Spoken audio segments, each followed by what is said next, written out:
জান্নাতি মেয়ে চিনার চারটি উপায়। প্রিয় ভাইরা আমার, আপনি যদি কোনো মেয়ের মধ্যে এই চারটি লক্ষণ দেখতে পান, এই চারটি গুণ দেখতে পান, তাহলে ভেবে নেবেন যে এই মেয়েটা জান্নাতি, এই মেয়েটা অনেক ভালো। তার মধ্যে নাম্বার 1 যেটা, সেটা হচ্ছে যদি দেখেন যে মেয়েটা নামাজ পড়ে, 5 ওয়াক্ত নামাজ আদায় করে, তাহলে ভাববেন যে এই মেয়েটা জান্নাতি, এই মেয়েটা ভালো মেয়ে।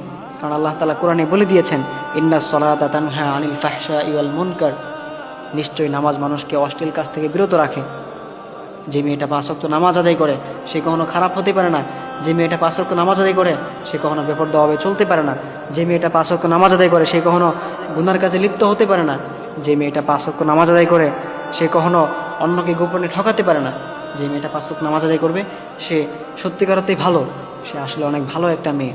এই জন্যে আপনি যদি কোনো মেয়ের মধ্যে দেখেন যে সেই মেয়েটা 5 ওয়াক্ত নামাজ আদায় করে, সে নামাজ কখনো ছাড়ে না, তার যতই কষ্ট হোক না কেন সে 5 ওয়াক্ত নামাজগুলো আদায় করে, সে কখনো নামাজ ছাড়ে না। যদি আপনি এরকমটা দেখতে পান কোনো মেয়ের মধ্যে, তাহলে ভাববেন যে এই মেয়েটা জান্নাতি। এরপর নাম্বার 2 যে বিষয়টা, সেটা হচ্ছে যে মেয়ে রমজান মাসের রোজাগুলো সঠিকভাবে আদায় করে।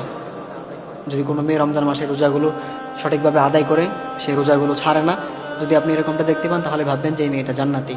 এরপর নাম্বার 3 যেটা, সেটা হচ্ছে যে মেয়ে স্বামীর আনুগত্য করে, অর্থাৎ যে মেয়েটা স্বামীকে কখনো কষ্ট দেয় না, তার স্বামীর সাথে কখনো খারাপ ব্যবহার করে না, সবসময় স্বামীর সাথে ভালো ব্যবহার করে, স্বামীর বিপদের সময় তার পাশে থাকে, তাকে কখনো কষ্ট দেয় না, সেই মেয়েটা ভালো মেয়ে। আমাদের মধ্যে অনেক বোনেরা আছেন, দেখা যায় স্বামীর সাথে খুব খারাপ ব্যবহার করেন, স্বামীর সাথে খুব বাজে ব্যবহার করেন, দেখা যায় স্বামীকে, অনেক মেয়েরা আছেন স্বামীকে মারধর করেন, বকাবাজি করেন। প্রিয় বোনেরা আমার, মনে রাখবেন আপনার জন্য কিন্তু আল্লাহর জান্নাত হারাম হয়ে যাবে, আপনার জন্য জাহান্নাম অবধারিত হয়ে যাবে। আপনার স্বামী কিন্তু আপনার জান্নাত জাহান্নাম। আপনার স্বামীর আনুগত্য করে আপনি জান্নাতে যেতে পারবেন। এই জন্য অবশ্যই প্রিয় বোনেরা আমার, স্বামীর আনুগত্য করতে হবে। এই জন্যে আপনি যদি কোনো মেয়ের মধ্যে দেখতে পান যে সেই মেয়েটা স্বামীর আনুগত্য করে, সেই মেয়েটা তার স্বামীর কথা শুনে, তার সাথে কোনো খারাপ ব্যবহার করে না, যদি আপনি এরকমটা দেখতে পান, তাহলে ভাববেন যে এই মেয়েটা জান্নাতি মেয়ে, এই মেয়েটা ভালো মেয়ে। জান্নাতি মেয়ে চেনার নাম্বার 4 যে উপায়টা, সেটা হচ্ছে যে মেয়েটা তার লজ্জাস্থানকে সেভ রাখে, যে মেয়েটা তার লজ্জাস্থানকে হেফাজতে রাখে, সেই মেয়েটা হচ্ছে জান্নাতি মেয়ে, সেই মেয়েটা ভালো মেয়ে। অর্থাৎ সে বিয়ের আগে তার হাজবেন্ডকে ছাড়া তার লজ্জাস্থানকে সে অন্য কোনো জায়গায় সে ব্যয় করেনি, সে কোনো জায়গায় সে গুনার কাজে সে লিপ্ত হয়নি। যদি এরকমটা দেখতে পান, তাহলে ভাববেন যে এই মেয়েটা জান্নাতি।